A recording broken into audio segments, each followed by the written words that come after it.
Good evening. ఈరోజు క్లాస్లో మనము Indian banking structure, development and reforms, దాన్ని తెలుగులో భారతీయ బ్యాంకుల నిర్మాణము, అభివృద్ధి అలాగే సంస్కరణలు అంటే మనకి ఇక్కడ మొత్తం 3 అంశాలు మనకు కనిపిస్తున్నాయి: నిర్మాణము, అభివృద్ధి, సంస్కరణలు. ఈ క్లాస్లో మనము నిర్మాణము, అభివృద్ధి గురించి తెలుసుకొని నెక్స్ట్ క్లాస్లో మనం సంస్కరణల గురించి మనం తెలుసుకుందాం. ముందుగా భారతదేశానికి సంబంధించిన బ్యాంకింగ్ వ్యవస్థ అనగానే మనకు మొట్టమొదటిగా జ్ఞాపకం వచ్చేది రిజర్వ్ బ్యాంక్ ఆఫ్ ఇండియా. ఆ రిజర్వ్ బ్యాంక్ ఆఫ్ ఇండియాకు సంబంధించిన బోలెడన్ని పాయింట్స్ మనం గత క్లాస్లో మనం నేర్చుకున్నాం. ఈ క్లాస్లో కూడా ఆర్బీఐకి సంబంధించిన కొన్ని పాయింట్స్ నేర్చుకుంటూ, ఆర్బీఐ కాకుండా ఇక మనకున్న ఇతర బ్యాంకులన్నిటి గురించి కూడా మనం ఈ క్లాస్లో తెలుసుకోబోతున్నాం. కానీ దయచేసి జ్ఞాపకం పెట్టుకోండి, ఇతర బ్యాంకులు ఏమున్నా కూడా ప్రతి బ్యాంకు కూడా ఆర్బీఐ ఆదేశాల మేరకు పనిచేయవలసి ఉంటుంది అన్న విషయాన్ని కూడా మనం ఆల్రెడీ గ్రహించాం. అలాగే ఈ బ్యాంకింగ్ సిస్టంలో ఉన్న ఈ వ్యవస్థలే కాకుండా మనకు నాన్ బ్యాంకింగ్ ఫైనాన్షియల్ కంపెనీస్ అనే ఇంకొక కాంపోనెంట్ కూడా వస్తుంది. దాన్ని ఎన్బిఎఫ్సి అంటారు. ఆ టాపిక్ వచ్చినప్పుడు ఈ బ్యాంకింగ్ సిస్టమ్కు ఎన్బిఎఫ్సి గల తేడా ఏమిటి అనేది మనం చర్చించుకుందాం. కానీ జ్ఞాపకం పెట్టుకోండి, బ్యాంకులు ఎలాగైతే ఆర్బీఐ నియంత్రణలో ఉండి పనిచేస్తాయో, ఈ ఎన్బిఎఫ్సిలు అనేవి కూడా నాన్ బ్యాంకింగ్ ఫైనాన్షియల్ కంపెనీస్ కూడా ఆర్బీఐ నియంత్రణలోనే పనిచేస్తాయి. ఈ పాయింట్ మీరు జ్ఞాపకం పెట్టుకోండి. అలాగే మన డిస్కషన్లో మనకు షెడ్యూల్డ్ బ్యాంక్స్ అని, నాన్ షెడ్యూల్డ్ బ్యాంక్స్ అని, దాంట్లో ఉన్న డిఫరెంట్ టైప్స్ మనకు వస్తాయి.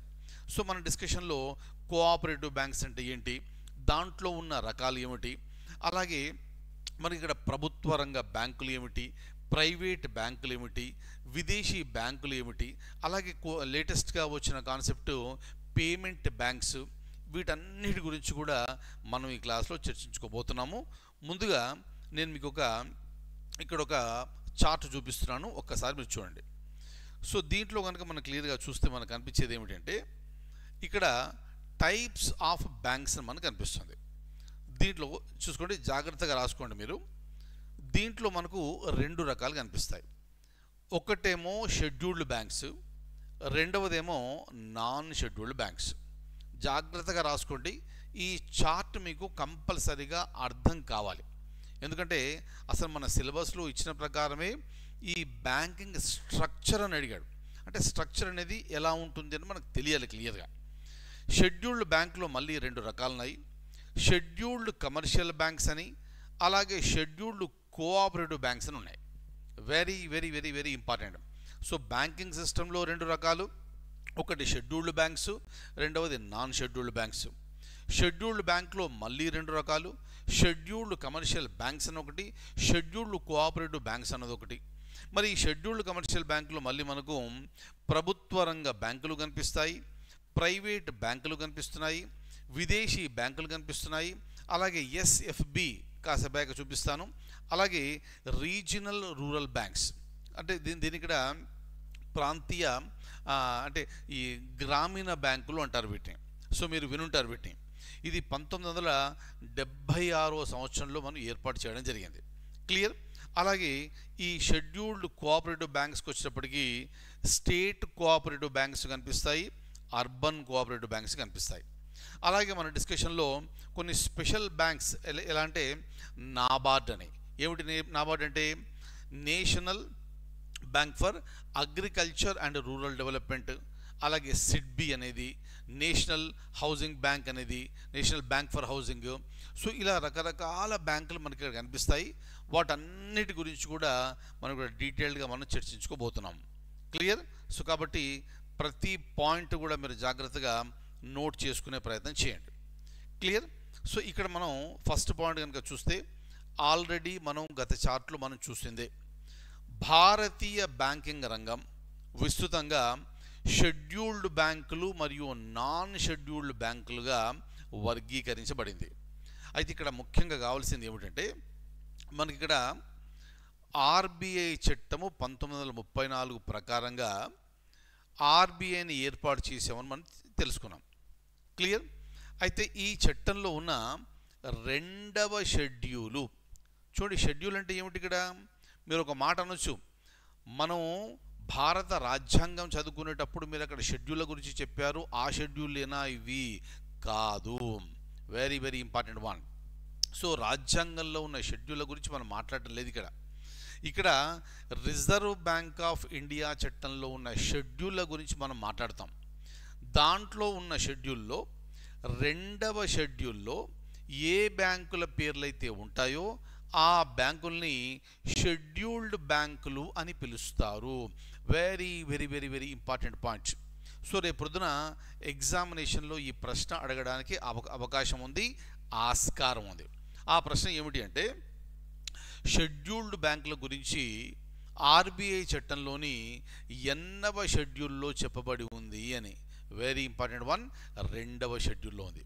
అలాగే రెండవ షెడ్యూల్ ఆర్బీఐ చట్టము 1934లో ఉన్న రెండవ షెడ్యూల్లో ఏ బ్యాంకుల గురించి చెప్పబడి ఉంది? షెడ్యూల్డ్ బ్యాంకులు. సో కాబట్టి ఈ పాయింట్ అడిగే అవకాశం ఉంది.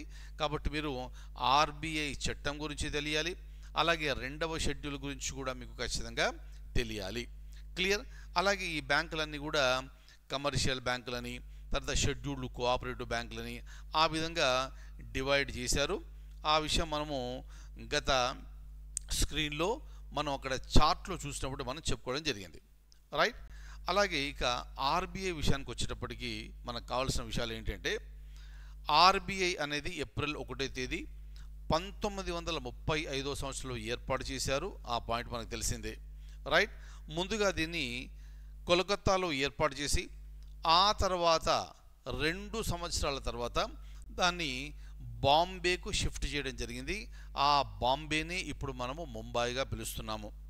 అయితే ఆర్బీఐ ఆఫీస్ ఎక్కడైతే ఉందో, ఆ సెంట్రల్ ఆఫీస్ ఎక్కడైతే ఉందో దాని ప్రధాన కార్యాలయం అని అంటారు.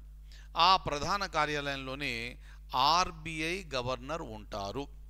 అలాగే ఆర్బీఐకి సంబంధించిన విధానాలన్నీ కూడా గత క్లాసులో మనం నేర్చుకున్న ఈ repo rate, reverse repo rate అవన్నీ ఉంటాయి కదా, అలాగే సిఆర్ఆర్, ఎస్ఎల్ఆర్, వాటన్నిటికి సంబంధించిన నిర్ణయాలన్నీ కూడా బాంబేలో ఉన్న ఆర్బీఐ ప్రధాన కార్యాలయంలోనే తీసుకోవడం జరుగుతుంది.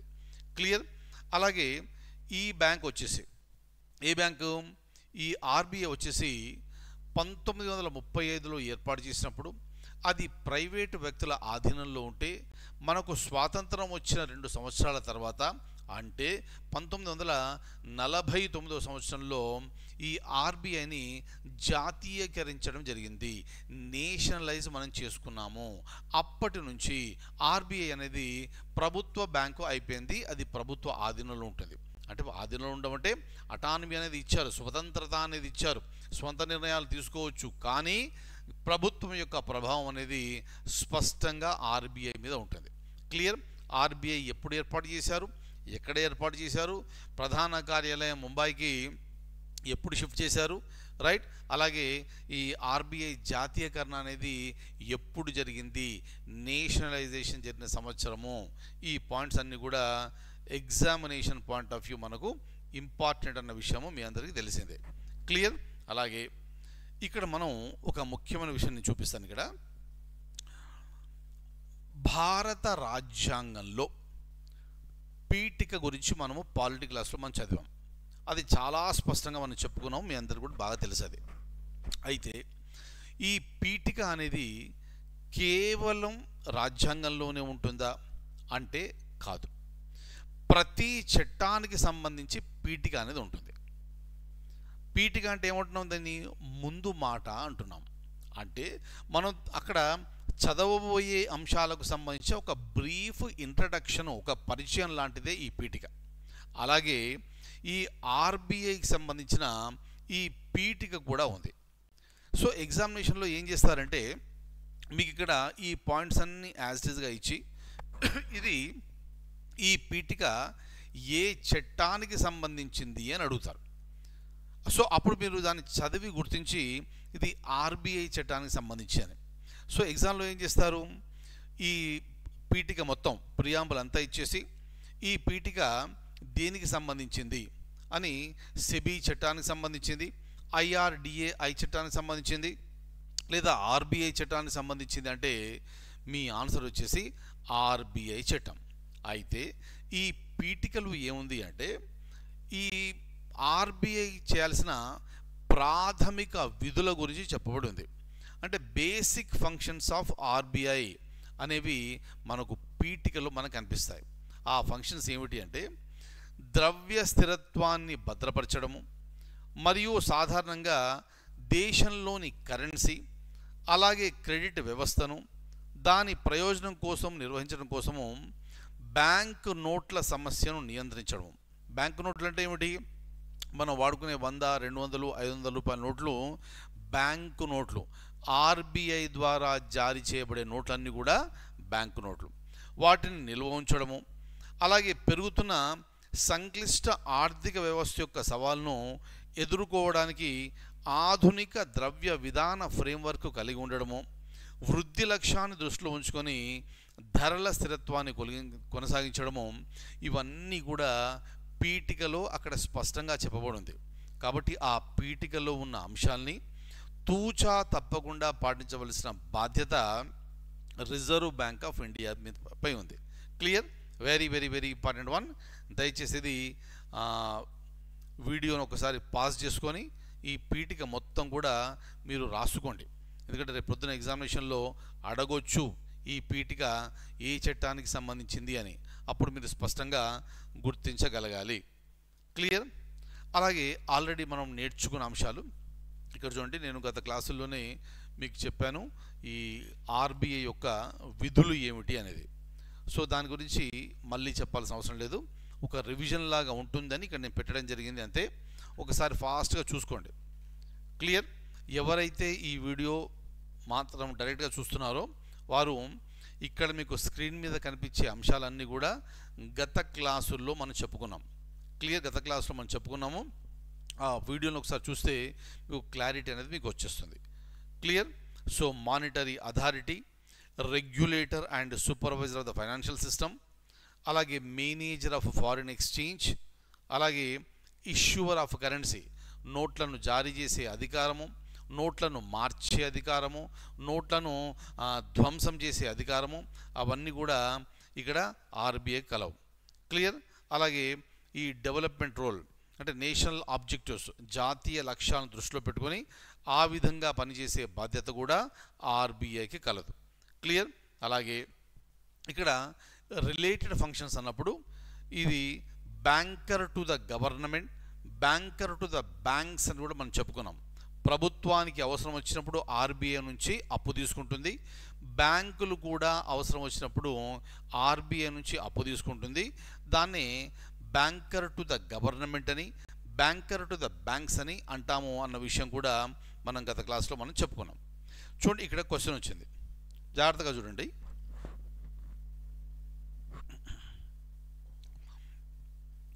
ఈ ప్రశ్నలో ఏమిచ్చామంటే ఈ క్రింది వాణిలో భారతదేశానికి సంబంధించిన బ్యాంకింగ్ వ్యవస్థకు సంబంధించి వాస్తవాలు ఏవి అన్నాం.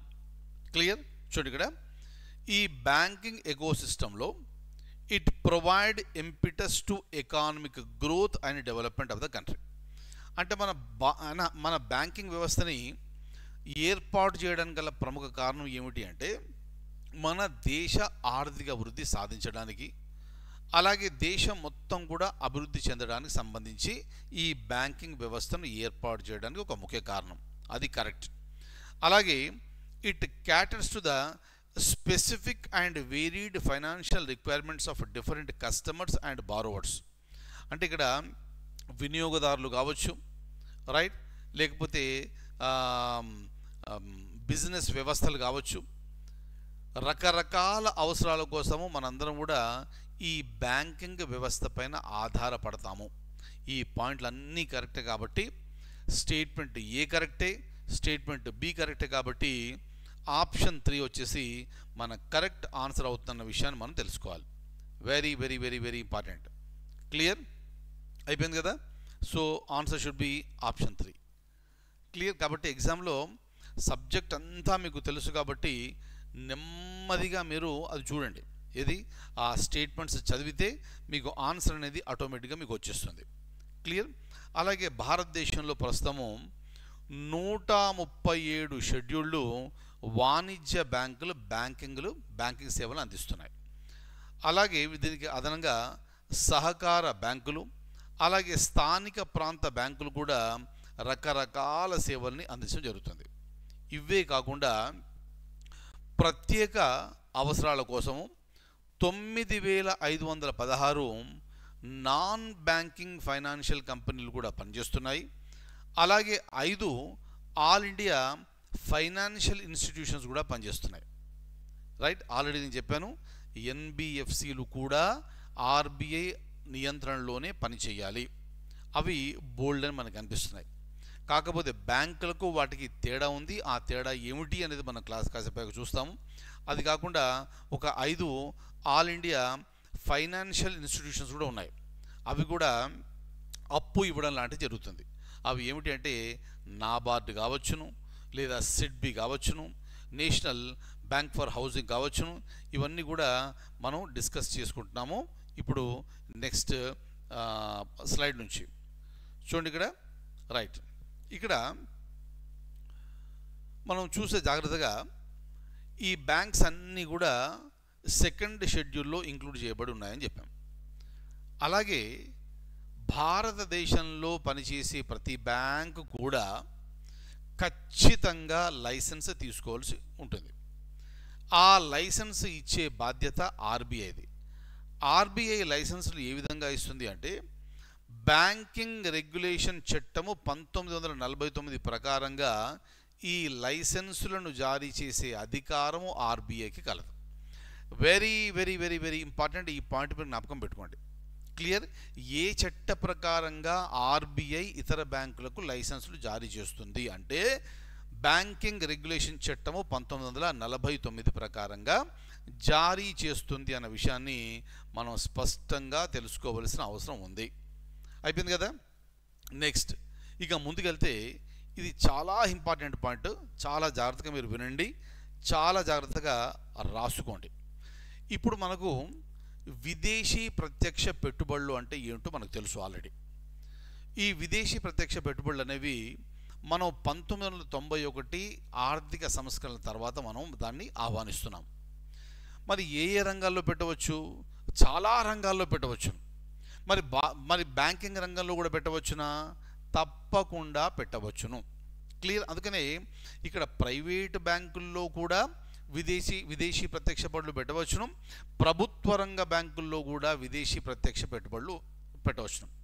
అయితే ఇక్కడ మీరు గమనించవలసిన విషయం ఏమిటంటే ఒకవేళ ప్రైవేట్ బ్యాంకులో కనుక విదేశీ పెట్టుబడులు కనుక ఆహ్వానిస్తే మొత్తంలో 49% వరకు పెట్టుబడులు ప్రభుత్వ అనుమతి లేకుండానే, అంటే ఆటోమేటిక్ రూట్ ద్వారా ఆ ఎఫ్డిఐ వస్తుంది.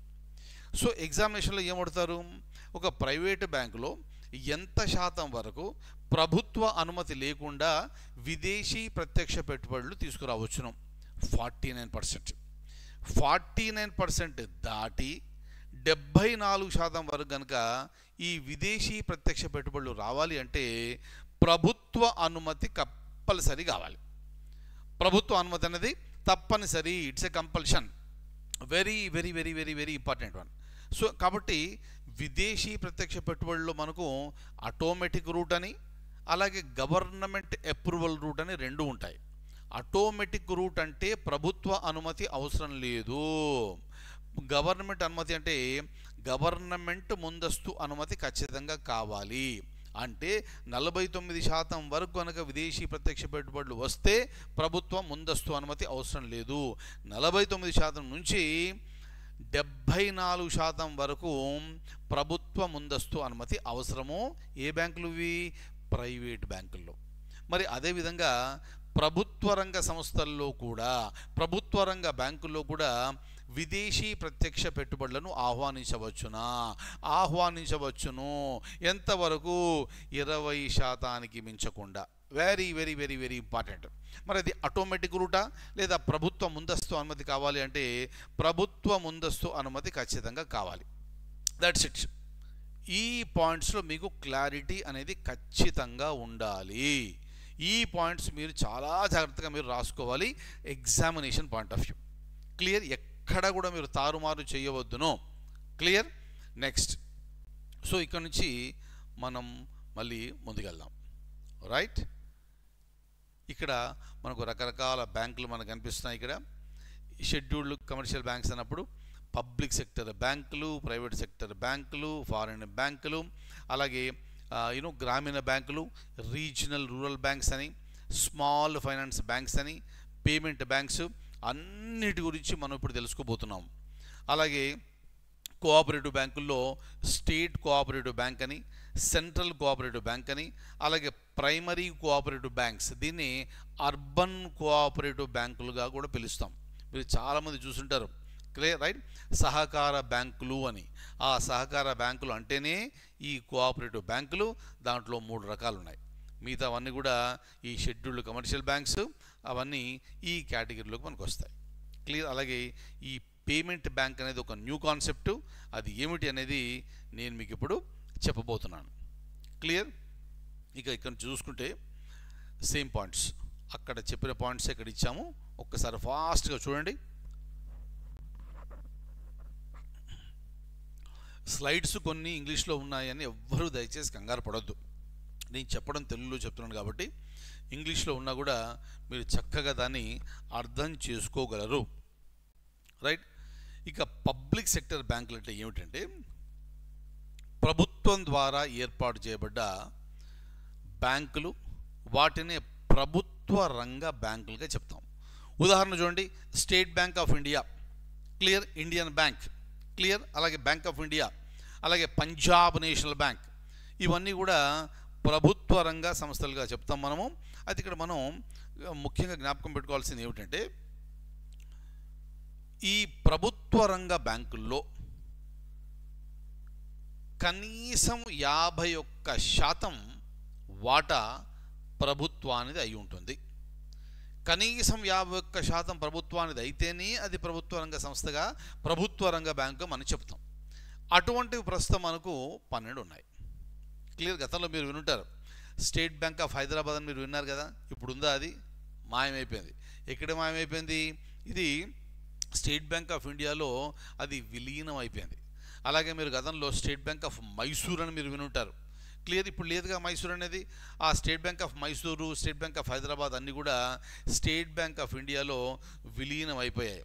అంటే ఈ స్టేట్ బ్యాంక్ ఆఫ్ ఇండియాకు సంబంధించిన ఈ అనుబంధ బ్యాంకులన్నీ కూడా తీసుకొచ్చి ఇక్కడ స్టేట్ బ్యాంక్ ఆఫ్ ఇండియాలో కలిపేశారు. కాబట్టి స్టేట్ బ్యాంక్ ఆఫ్ ఇండియా అనేది భారతదేశంలో ఉన్న అతిపెద్ద ప్రభుత్వ రంగ బ్యాంకుగా మనం చెప్పాలి. క్లియర్? ఇక్కడ చూడండి, ఫారిన్ బ్యాంకులు అంటే ఏంటి? రైట్, విన్నారు కదా మీరు. ఫర్ ఎగ్జాంపుల్ హెచ్ఎస్బిసి లాంటి బ్యాంకులు ఫారిన్ బ్యాంకులు. ఈ ఫారిన్ బ్యాంక్ అంటే ఏమిటంటే ఫారిన్ బ్యాంక్ యొక్క ప్రధాన కార్యాలయము భారతదేశము వెలుపల ఉంటుంది. అంటే ఎక్కడో వేరే దేశంలో ఎక్కడో ఉంది, వేరే నగరంలో ఎక్కడో ఉంది, భారతదేశంలో లేదు. కానీ అక్కడ ఉన్న ఆ బ్యాంకు భారతదేశంలో కొన్ని బ్రాంచీలు పెట్టింది. ఆ బ్రాంచీలు పెట్టడం వలన దీన్ని విదేశీ బ్యాంకు అని అంటాం. విదేశీ బ్యాంకు అయినా కూడా మన ఆర్బీఐ ఆదేశాలకు లోబడే పనిచేయాలి. అలాగే వాటి ప్రధాన కార్యాలయం ఎక్కడైతే ఉందో వారి ఆదేశాలకు అనుగుణంగా పనిచేయాలి. అంటే ఇక్కడ ఆర్బీఐ పెట్టే నియంత్రణలు ఆ బ్యాంకు కూడా ఆ విధంగా ఆపరేట్ చేస్తాము, ఆ విధంగా నడిపిస్తున్నామని ఒప్పుకుంటేనే ఆ బ్యాంకుకు ఇక్కడ తమ యాక్టివిటీస్ కొనసాగించే అర్హత వాటికి ఉంటుంది. Clear? Very very important one. లేకపోతే అటువంటి బ్యాంకులని ఇండియాలో ఎలా చేయరు. ఒకవేళ వచ్చిన తర్వాత ఏమైనా నియమాలు ఉల్లంఘిస్తే ఆ బ్యాంక్ యొక్క లైసెన్స్ రద్దు చేసి ఆ బ్యాంకును దేశం నుండి పంపించడం అనేది జరుగుతుంది. క్లియర్? ఇక నెక్స్ట్ వచ్చేసి ప్రైవేట్ బ్యాంకులు. ప్రైవేట్ బ్యాంకులు ఎలా ఏర్పాటు చేస్తారంటే బ్యాంకింగ్ రెగ్యులేషన్ చట్టము 1949 ప్రకారంగా ఏర్పాటు చేసేదే ప్రైవేట్ రంగ బ్యాంకులు. క్లియర్ అయిపోయింది కదా. Next regional rural banks. ఈ గ్రామీణ బ్యాంకులు అంటే ఏంటంటే గ్రామీణ బ్యాంకుల చట్టము 1976 ప్రకారంగా దీన్ని ఏర్పాటు చేయడం జరిగింది. ఉదాహరణ చూడండి, ఆ పేరులోనే మనకు తెలుస్తుంది రీజనల్ రూరల్ బ్యాంక్స్. సో మన బ్యాంకింగ్ వ్యవస్థ ఎప్పుడు కూడా మనకు ఈ పట్టణ ప్రాంతాల్లో ఉంది. మరి అవసరాలు గ్రామీణ ప్రాంతాల్లో కూడా ఉంటాయి కదా. మరి వ్యవసాయానికి సంబంధించిన రుణాలు వారు తీసుకోవాలి కదా. మరి రైతులు ఇబ్బంది పడుతున్నారు.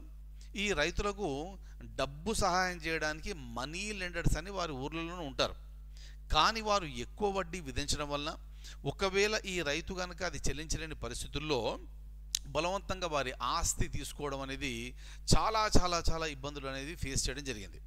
వాటన్నిటిని దృష్టిలో ఉంచుకొని గ్రామీణ ప్రాంతాల్లో ఉండే రైతులకు ఇబ్బంది కలగకుండా తక్కువ వడ్డీకి ఇక్కడ రుణాలు ఇవ్వాలన్న ఉద్దేశంతో ఏర్పాటు చేయబడ్డ బ్యాంకులే గ్రామీణ బ్యాంకులు. అది 1976 చట్ట ప్రకారంగా ఏర్పాటు చేయడం జరిగింది. ఆ చట్టమే రీజనల్ రూరల్ బ్యాంక్స్ చట్టము 1976. క్లియర్? సో ఇది దీంట్లో వాటాలు కేంద్ర ప్రభుత్వానికి ఉంటుంది, అలాగే రాష్ట్ర ప్రభుత్వానికి కూడా ఉంటుంది. అలాగే ఇది కాకుండా స్మాల్ ఫైనాన్స్ బ్యాంక్స్ అని కూడా ఏర్పాటు చేయడం జరిగింది. ఆ స్మాల్ ఫైనాన్స్ బ్యాంకులు కూడా బ్యాంకింగ్ రెగ్యులేషన్ చట్టము 1949 ప్రకారంగానే ఏర్పాటు చేస్తారు. ఆ పేరులోనే ఉంది స్మాల్ ఫైనాన్స్, అంటే చిన్న చిన్న రుణాలు ఇవ్వడానికి ఏర్పాటు చేసిన బ్యాంకులు ఇవి. చిన్న చిన్న రుణాలు ఎవరికి కావాలి? ఫర్ ఎగ్జాంపుల్ మనకు ఈ సూక్ష్మ పరిశ్రమలు ఉంటాయి, మైక్రో అండ్ స్మాల్. సూక్ష్మ పరిశ్రమలు, చిన్న పరిశ్రమలు. ఆ చిన్న పరిశ్రమలకు కావాల్సింది చిన్న చిన్న రుణాలు.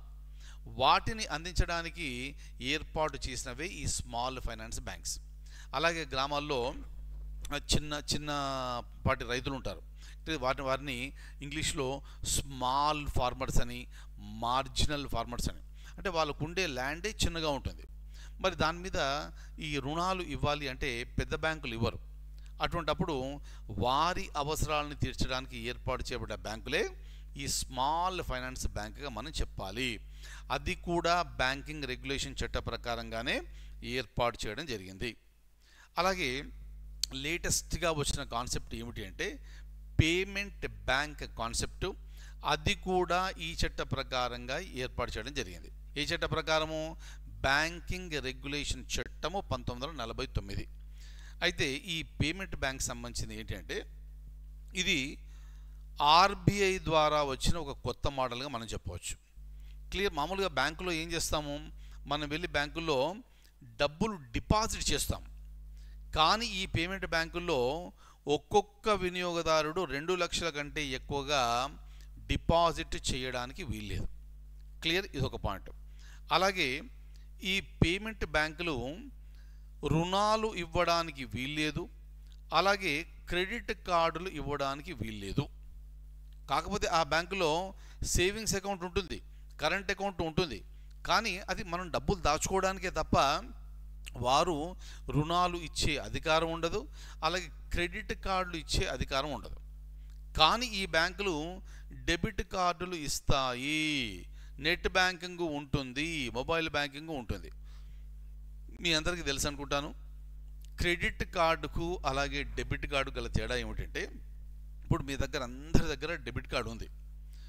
మీకు బ్యాంకులో అకౌంట్ ఉంది అంటే మీకు డెబిట్ కార్డు వచ్చేస్తుంది. మీకు ఆ డెబిట్ కార్డు ద్వారా లేదా ఏటీఎం కార్డు ద్వారా మీరు ఏటీఎం దగ్గరికి వెళ్ళి మీరు దాంట్లో ఇన్సర్ట్ చేసి మీకు కావలసిన డబ్బులు మీరు తీసుకుంటారు. ఆ డబ్బులు ఎక్కడివి? మీ డబ్బులు మీరు మీ అకౌంట్లో వేసుకున్నవి మీరు తీసుకొని వాడుతున్నారు. లేదా షాపింగ్కి వెళ్ళినప్పుడు ఏదైనా టికెట్స్ కొన్నప్పుడు కానీ షాపింగ్కి వెళ్ళినప్పుడు కానీ మీ పేమెంట్లు కూడా మీరు చెల్లిస్తున్నారు. డెబిట్ కార్డ్ ద్వారా చెల్లిస్తున్నారు అంటే ఆల్రెడీ మీ డబ్బు మీ అకౌంట్లో ఉన్న దాంట్లోంచి మీరు వాడుతున్నారు అంతే. కాబట్టి మీరు ఎవరికి అప్పు లేరు, అక్కడ మీ డబ్బు మీరు వాడుకోవడమే. కానీ క్రెడిట్ కార్డు విషయానికి వచ్చేటప్పటికి ఏమవుతుంది అంటే మనం బ్యాంక్ నుంచి అప్పు తీసుకొని వాడుతున్నాం అంటే ఇమీడియట్గా ఇన్స్టంటేనియస్గా వస్తుంది. సో ప్రతి బ్యాంకు ఒక 45 రోజుల గడువు ఇస్తుంది. ఆ 45 రోజులలోపు ఈ డబ్బును మనం తిరిగి చెల్లించాలి. కానీ క్రెడిట్ కార్డు ఎప్పుడు కూడా డేంజరసే, అది అప్పు తీసుకున్నట్టు. ఒకవేళ తిరిగి చెల్లించలేని పరిస్థితి ఉంటే చాలా చాలా చాలా ఇబ్బందులు వస్తాయి. క్లియర్? ఈ విషయాన్ని జాగ్రత్తగా మీరు గమనించండి. కాబట్టి ఎప్పుడు కూడా డెబిట్ కార్డు వాడుకోవడమే ఉత్తమము, మన డబ్బులు మనమే వాడుకోవడం ఉత్తమము, అప్పు చేసి వాడడం అనేది మంచిది కాదు. ఆమె క్లియర్? సో ఈ విధంగా ఈ పేమెంట్ బ్యాంక్స్ అనేది కూడా భారతదేశంలో ఏర్పాటు చేయడం జరిగింది, రైట్. అలాగే కోఆపరేటివ్ బ్యాంకులు ఆల్రెడీ మనం చెప్పుకున్నట్టుగా మనకు ఇక్కడ రాష్ట్ర స్థాయిలోను, అలాగే మనకు ఇక్కడ ఈ సెంట్రల్ కోఆపరేటివ్ బ్యాంక్స్ అని, రైట్, అర్బన్ కోఆపరేటివ్ బ్యాంక్స్ అని, ఇవన్నీ కూడా ప్రజలకు రుణాలు అందించడానికి, రిమోట్ ఏరియాలో ఉన్న వారికి సహాయపడడానికి ఇది వీటిని ఏర్పాటు చేయడం జరిగింది. సో వాటిని కోఆపరేటివ్ బ్యాంక్స్ లేదా సహకార రంగ బ్యాంకులు అని అంటారు, రైట్. సో ఇది ఒకసారి చదివేసేయండి. సేమ్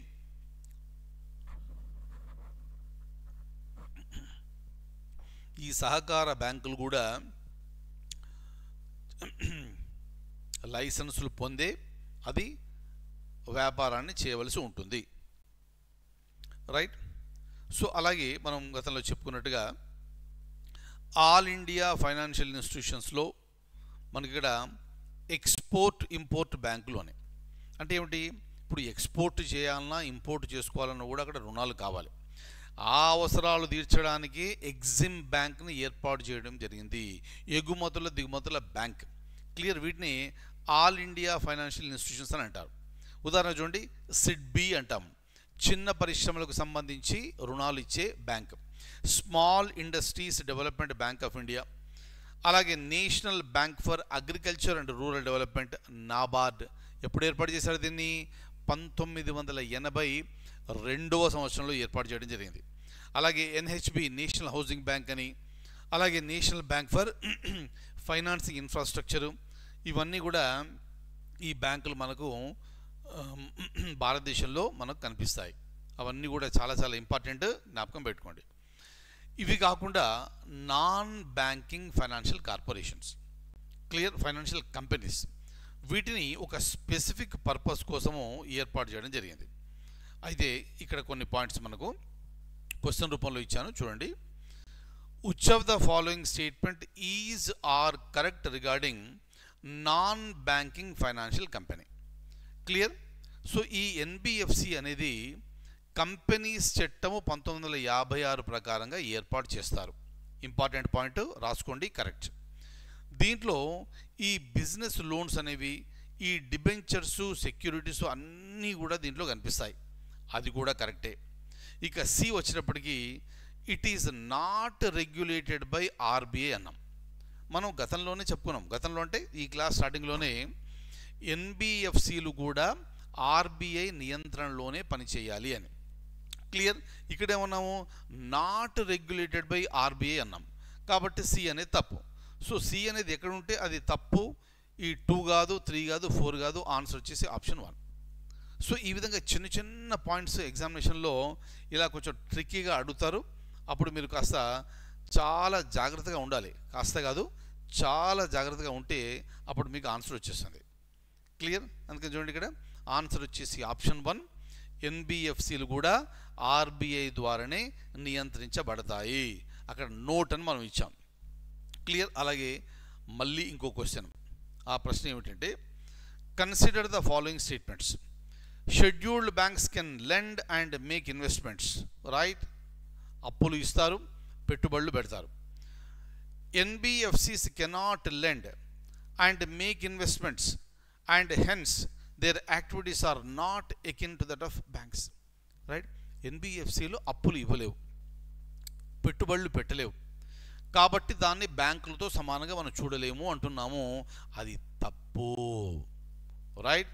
అవి కూడా లోన్స్ ఇస్తాయి, పెట్టుబడులు పెడతాయి, కాబట్టి బ్యాంకులతో సమానంగా చూడవచ్చును. కాబట్టి ఓన్లీ ఏ అనేది కరెక్ట్. క్లియర్. అంటే ఇక్కడ వచ్చిన సమస్య ఏంటంటే, ఇక్కడ కెనాట్ అని ఇచ్చాడు, ఇక్కడ నాట్ అని ఇచ్చాడు, కాబట్టి స్టేట్మెంట్ బి అనేది ఖచ్చితంగా తప్పు. ఈ విషయం మనకు తెలిస్తే ఇమీడియట్గా మన ఆన్సర్ ఆప్షన్ 1 అని మనం గుర్తిస్తాం. That's it. Clear. Very very very very important 1.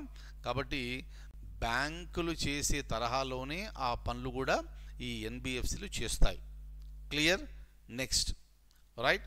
ఇక్కడ మనకు కావాల్సింది ఏమిటి అంటే, ఈ రెండిటికి గల తేడా ఏమిటి, బ్యాంకులకు ఎన్బిఎఫ్సిలకు మధ్య గల తేడా ఏమిటి అంటే, ఎన్బిఎఫ్సిలు డిమాండ్ డిపాజిట్లు యాక్సెప్ట్ చేయడానికి వీల్లేదు. మనం గత క్లాస్లోనే చెప్పుకున్నాము, ఇక్కడ నెట్ టైం లయబిలిటీస్ అంటే ఏమిటి, టైం లయబిలిటీస్ అంటే ఏమిటి, అవన్నీ మనం చెప్పుకున్నాం. క్లియర్. ఇక ఎన్బిఎఫ్సిలకు బ్యాంకులకు గల తేడా ఏమిటంటే, బ్యాంకులు డిమాండ్ డిపాజిట్లను స్వీకరిస్తే ఎన్బిఎఫ్సిలు డిమాండ్ డిపాజిట్లను స్వీకరించకూడదు. అది మెయిన్, చాలా చాలా చాలా చాలా ఇంపార్టెంట్ పాయింట్గా మనం జ్ఞాపకం పెట్టుకోవాలి. క్లియర్. అలాగే ఇక్కడ చూడండి, మీకు ఒక క్వశ్చన్ ఇక్కడ, ఈ క్రింది వాణిలో భారతదేశంలో అతిపెద్ద కమర్షియల్ బ్యాంక్ ఏది? ఆన్సర్ వచ్చేసి state bank of India. Clear. స్టార్టింగ్లోనే చెప్పాను ఈ పాయింట్ నేను మీకు, అది ఇప్పుడు క్వశ్చన్ రూపంలో చూపించాను. క్వశ్చన్ కరెక్ట్, ఆన్సర్ కరెక్ట్ వచ్చేసింది.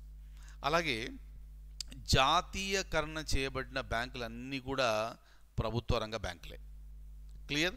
ప్రభుత్వ రంగ బ్యాంక్ అంటే ఏమిటంటే, ఏ బ్యాంకులో అయితే భారత ప్రభుత్వానికి కనీసం 51% వాటా ఉంటుందో అది ప్రభుత్వ రంగ బ్యాంకులు. ప్రభుత్వ రంగ బ్యాంకులన్నీ కూడా జాతీయకరణం చేయబడ్డవే. అలాగే భారతదేశంలో ఉన్న ఈ అతిపెద్ద ప్రభుత్వ రంగ బ్యాంక్ ఏది? SBI, state bank of India. ఆ స్టేట్ బ్యాంక్ ఆఫ్ ఇండియాని 1806 సంవత్సరంలో ఏర్పాటు చేయడం జరిగింది. అప్పుడు దాని పేరు bank of Calcutta. Very very very very very important. ఈ పాయింట్స్ మీరు రాసుకోండి, ఇది ఖచ్చితంగా మీకు తెలిసి తీరవలేను. అలాగే మీకు స్క్రీన్ మీద కనిపించే 12 పేర్లు ఏమైతే ఉన్నాయో, 12 బ్యాంకుల పేర్లు, అవి మన దగ్గర ఉన్న ప్రస్తుతం ఉన్న ప్రభుత్వ రంగ బ్యాంకులు. అన్నీ మీకు తెలిసిన పేర్లే. State bank of India, bank of Baroda, Punjab national bank, bank of India, union bank of India, Canara bank of India, bank of Maharashtra, central bank of India, Indian overseas bank, Indian bank, UCO bank, Punjab and Sindh bank. దయచేసి పేరు జ్ఞాపకం పెట్టుకోండి. ఎగ్జామ్లో అడగడానికి ఆస్కారం ఉన్న ప్రశ్న ఏమిటంటే, ఈ క్రింది వాణిలో ప్రభుత్వ రంగ బ్యాంకులు ఏవి, ఈ క్రింది వాణిలో ప్రభుత్వ రంగ బ్యాంకులు కానివి ఏవి అని అడుగుతాడు. సో ఈ 12 కనుక మీరు జ్ఞాపకం పెట్టుకుంటే ఆన్సర్ చేయడం అనేది చాలా చాలా ఈజీగా ఉంటుంది. క్లియర్. అలాగే మనం ఎస్బీఐ దానికి సంబంధించిన అనుబంధ బ్యాంకులను మనం చెప్పాం. క్లియర్. అనుబంధ బ్యాంకుల్లో చాలా వరకు కూడా స్టేట్ బ్యాంక్ ఆఫ్ సౌరాష్ట్ర అని, స్టేట్ బ్యాంక్ ఆఫ్ ఇండోర్ అని, ఇది ఎస్బీఐలో విలీనం కావడం జరిగింది. అలాగే తర్వాత State bank of Bikaner and Jaipur, తర్వాత State bank of Hyderabad, State bank of Mysore, state bank of Patiala, State bank of Travancore, ఇవన్నీ కూడా ఇక్కడ ఎస్బీఐలో విలీనం కాబడింది. దాంతోపాటుగానే భారతీయ మహిళా బ్యాంక్ అనేది కూడా ఎస్బీఐలో విలీనం కాబడింది. ఇవన్నీ కూడా ఏప్రిల్ 1, 2017 నుంచి అమల్లోకి వచ్చింది. అందుకే మీకు గతంలో స్టేట్ బ్యాంక్ ఆఫ్ హైదరాబాద్ అని కనిపించేది. డాక్టర్ మన్మోహన్ సింగ్ గారు ఉన్నప్పుడు వారు ఏర్పాటు చేసిన భారతీయ మహిళా బ్యాంక్, ఇవన్నీ కనిపించేవి. కానీ ఇప్పుడు ఏమి కనిపించట్లా. ఎక్కడ పోయాయి అవన్నీ? ఎస్బీఐలో విలీనం అయ్యాయి. క్లియర్. కాబట్టి మీరు పేపర్ చదివేటప్పుడు ఏదైనా బ్యాంకులు విలీనం అయితే అది మనకు examination point of view important. Clear. So ఇంకా ఇక్కడ ఒక ముఖ్యమైన విషయం ఏంటంటే, ఒక ప్రశ్న ఇచ్చాం మనం ఇక్కడ. ఇది 2016 సంవత్సరంలో బోలెడంత సమాచారం అనేది దొంగిలించబడింది. చాలామంది చేసిన కంప్లైంట్లు ఏంటంటే, మా డెబిట్ కార్డులు అన్నీ కూడా చైనా నుంచి ఆపరేట్ చేశారు, మా బోల్డెన్ డబ్బులు పోయాయి అని. ఒక స్టేట్ బ్యాంక్ ఆఫ్ ఇండియానే 6 లక్షల మంది వినియోగదారుల ఈ డెబిట్ కార్డ్స్ అనేది మార్చడం జరిగింది. క్లియర్. సో అవే ఈ పాయింట్స్ అన్నీ కూడా. Huge data breach on debit card issued by various Indian banks was reported in October 16. Correct. It was estimated 3.2 million డెట్ కార్డ్స్ వర్ కాంప్రమైజ్డ్. క్లియర్. అంత ఇన్ఫర్మేషన్ దొంగిలించేశారు. ఇండియన్ బ్యాంక్స్లో SBI, HDFC, ICICI, Yes Bank, Axis Bank, ఇవన్నీ కూడా. So వీటి data అంతా కూడా చోరీ కావడం జరిగింది. రైట్. కాబట్టి ఒక ఎస్బీఐఏ 6 లక్షల డెబిట్ కార్డులని మార్చడం జరిగింది. సాధారణంగా ఏమవుతుంది, కార్డుతో ఏమైనా సమస్య వచ్చిందంటే మనం కస్టమర్ కేర్కి ఫోన్ చేస్తే వారు ఇమీడియట్గా డేటాను, అది కార్డు బ్లాక్ చేస్తారు. చేసి మనకు తర్వాత వేరే కార్డు ఇవ్వడం జరుగుతుంది. ఆ విధంగా 6 లక్షల కార్డులు కేవలం ఎస్బీఐ వినియోగదారులకే ఇవ్వడం అనేది జరిగింది. క్లియర్? సో ఈ పాయింట్స్ జ్ఞాపకం పెట్టుకోవాలి మీరు. నెక్స్ట్ ఈ విధంగా చూస్తే ఇది ఆన్సర్ మనకు. క్లియర్? సో ఇది ఈ క్లాస్కి సంబంధించిన అంశాలు. మనం ఇక్కడ మన భారతీయ బ్యాంక్ వ్యవస్థకు సంబంధించిన నిర్మాణము అలాగే పెరుగుదల చూసాము, మనము అభివృద్ధి చూసాము. ఇక నెక్స్ట్ వచ్చేసి మనకు సంస్కరణలు, ఆ సంస్కరణల గురించి మనము నెక్స్ట్ క్లాస్లో మనం చూద్దాము. అంతవరకు సెలవు. I wish you all very very good luck. Thank you so much.